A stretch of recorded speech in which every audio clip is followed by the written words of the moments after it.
Ladies and gentlemen, welcome to an SC2 Heart of the Swarm replay. My name is Mischief, and my casting partner for this afternoon will be Barudovic, who is on the OBS.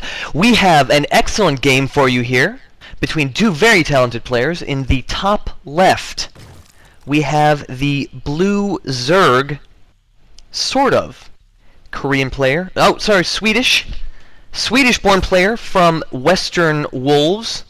Going to be taken on in the bottom right, the red Terran from Team Azubu, Supernova. Supernova is a Code S player in Korea, meaning that he is a badass and not to be trifled with. I think that's. We'll see what Sortof can do against him here. That's kind of what that S stands for, right? Too, isn't it?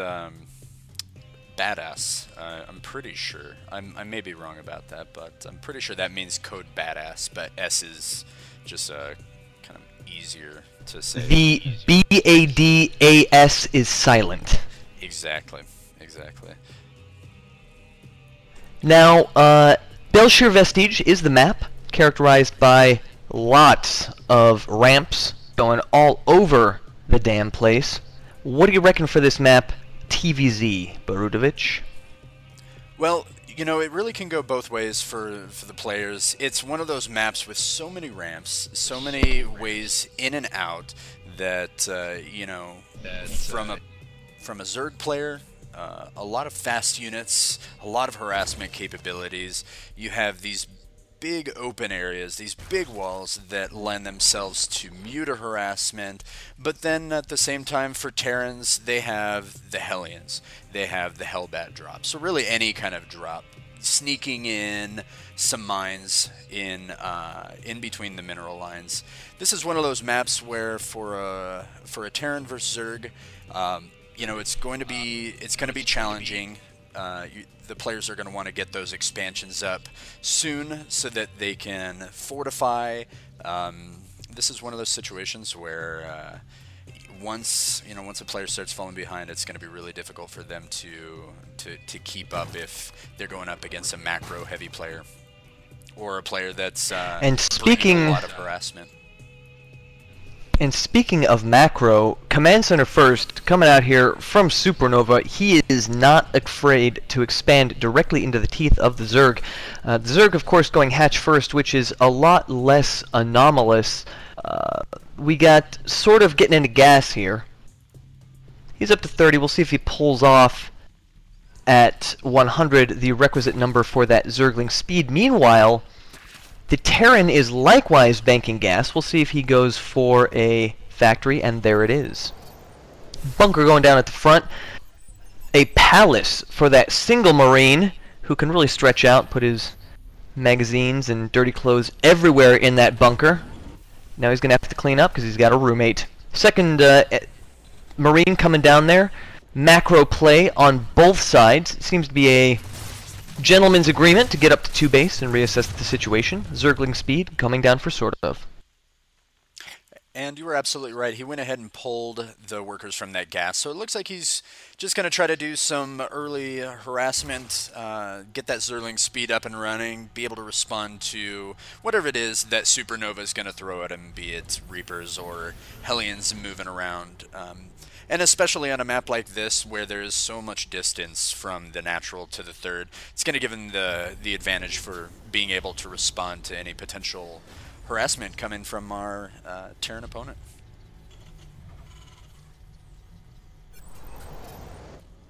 Now, Sortof sees the expo. He sees the lack of gases at that natural. He absolutely knows the situation that he is in, and look at this command center coming down at the choke of the natural for Supernova. This is incredibly greedy. To have the command center as part of the wall, it makes perfect sense from a structural standpoint, but there is no attempt whatsoever to hide that choice from his Zerg opponent, who himself is going up to 3 bases in the top right. As you rightly noted, the third and natural are very far apart. Creep spread will help to mitigate that on the part of the Zerg, and we see that beginning already with 2 extra Queep Queens. Wow. Creep Queens out on the map, spreading that biotic goo. Really is the only way to describe it, isn't it? That is what she said. Meanwhile, Hellbat production coming out here along with 1 Marine at a time by Supernova. It seems that he will be going for Hellbat drops through the mid-game while he uses that 3rd command center to really power his macro and get up on a strong 2 bases. Hellions and Zerglings dancing around back and forth on the map, exchanging scouting info, and the Hellbat drop dispatches through the recently acquired Xel'Naga Tower. You know, and this is something that I think Sortof is anticipating. He does have his overlords lined up on the left and the right side. He knows that that's a threat. And he also knows that those Hellbats can do an incredible amount of damage. So he doesn't want to waste those resources on Spore Crawlers, and so he's going to try to maintain map control. He does drop a Spore in the main mineral line, none in the natural, drops 1 at the 3rd. The Spore Crawler will not help against this Marine Marauder Mine Hellbat push. 1 Zergling being sacrificed to the gods of the Widow Mines. A single medevac overhead going to be worth its weight in gold, and this is a wonderful position for the Terran, who has managed to secure his retreat path out of this assault while he advances in to pressure this 3rd, and it appears that sort of will give up his 3rd. A huge number of drones going down. They're just prone, ashen corpses littering the probiotic goo aforementioned of Bel'Shir Vestige, and his mission having been accomplished, Supernova is going to pull out here, leaving a manor mine in the place of his opponent's 3rd. Meanwhile, a Widow Mine drop goes off in the main of Sortof, and it is doing sick damage. The medevac goes down, as do the Hellbats. It doesn't really even matter because the drone count has been restricted, as has the base count for the Zerg. Only 52 drones on the field and a Spire coming up for the Swedish Zerg. Well, and, you know, I think Supernova can really be happy with what he did. He went in there, he didn't lose very much, he was able to take out that 3rd. There is now a Widow Mine at that 3rd base, so we do have a drone that's looking to expand, but he doesn't quite understand what's going on. He's not quite sure why he can't put that hatch down. And so this is going to delay it considerably, good 40 seconds, and that is just not what Sortof wants. He was able to secure his 3rd, that is Supernova, and so I feel like our Terran player's in a really comfortable position. Well, Supernova is up on 3 bases to the 2 mining bases of his Zerg. Any Terran, one does not have to be a Codas player to know that that is an advantage. Sort of on an anemic Zergling Baneling ball, morphing a single Baneling at a time. His Banelings don't even have speed.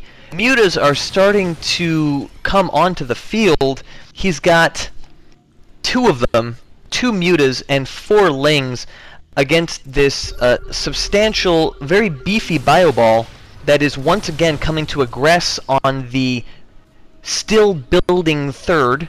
Well, morphing 3rd of Sortof. You know, I have to say, I think that Supernova is in a little bit of trouble here. He doesn't have any sort of anti-air. He did not scout that Spire, so he doesn't know. He may be expecting it, but the Mutas do move in. and they take out the Marines, being baited back into the Widow Mines. Two very nice Widow Mine shots are going to do sick work to that muta count. 3 mutas go down, and the push has been stalled momentarily, but only long enough for more Marines to arrive in support. This Queen is going to manage to retreat, but this Terran force is menacing the third of the Swedish player, and meanwhile his nascent fourth was knocked out as well. More Terran units flooding across the map, and drops continuing to plague the natural of the Zerg player.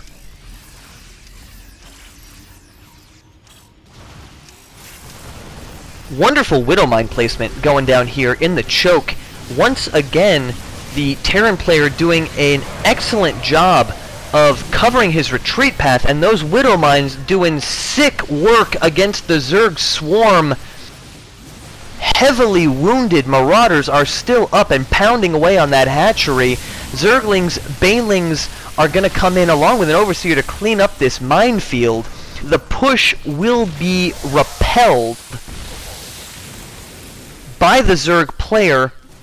However, the majority of the Medivacs are going to limp away from this fight. Baneling speed is finally done. More Banelings on the way. They're all going to get cancelled here, and the assault will continue on the third of the Zerg player.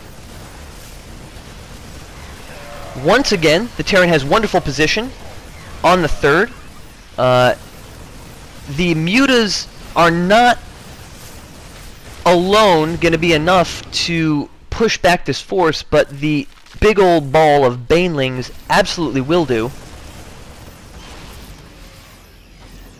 Meanwhile, the endless stream of Terran reinforcements. Look at the reinforcement line of Terran. This is sick macro coming out here from the Terran, who is relentlessly assaulting the third. Absolutely, and he is getting a fourth on the back end of this. All of those barracks are rallied to that third, and this is a situation, it's an army advantage for Supernova. 107 to 30 army supply right now. Supernova has the worker advantage, he has the army advantage, and this is just a position for Zerg that nobody wants to be in. Meanwhile, the Widow Mines, every successive minefield creeps closer and closer to that third, and every Zerg wave to repel the Terran does less and less damage. The third is never able to get up after having been knocked out the first time. Terran will take the match.